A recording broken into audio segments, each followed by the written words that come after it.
Kung wala kang tato or isa ka doon sa mga nanghuhusga sa mga taong may tato, skip mo na tong video na to, hindi to para sa'yo. Una sa lahat, bakit ka nagpatato? Hindi ko man alam pero sinisigurado ko, merong istorya sa likod kung bakit nagpalagay ka ng tinta sa balat mo. Hindi ako naniniwala na nagpapatato ang isang tao para lang magmukhang astig, para lang maging cool.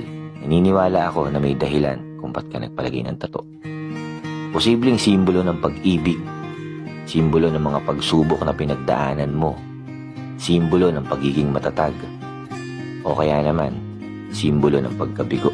Naranasan mo na rin ba na mahusgahan dahil lang sa may tattoo ka?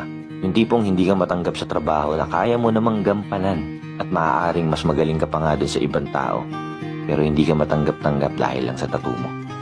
Nakakalungkot, diba? At naranasan mo rin ba na hindi ka man lang kinikilala ng isang tao ay inaayawan ka na dahil lang sa merong kang tattoo?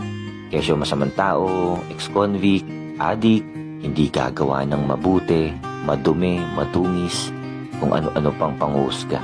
Marami nga dyan, wala ngang tato at malinis ang katawan, kapita-pitagan ng reputasyon, nag-aral sa magagandang eskwelahan, pero magnanakaw. At kung sino pa yung sinasabi nila na mukhang hindi gagawa ng mabuti, sila pa pala yung mas totoong concern sa kapwa nila. Nakakalungkot isipin na maraming tao ang mapanghusga base sa nakikita sa panlabas mong anyo. Tipong hindi ka naman talaga nila kilala, pero ayaw ka na nilang kilalanin dahil sa physical appearance mo. Hindi ko alam kung bakit nila pinapakialaman ng buhay ng may buhay.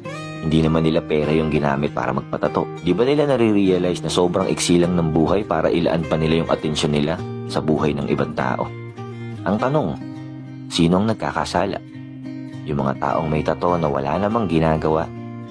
O yung mga taong nanghuhusga base sa nakikita ng kanilang mga mata?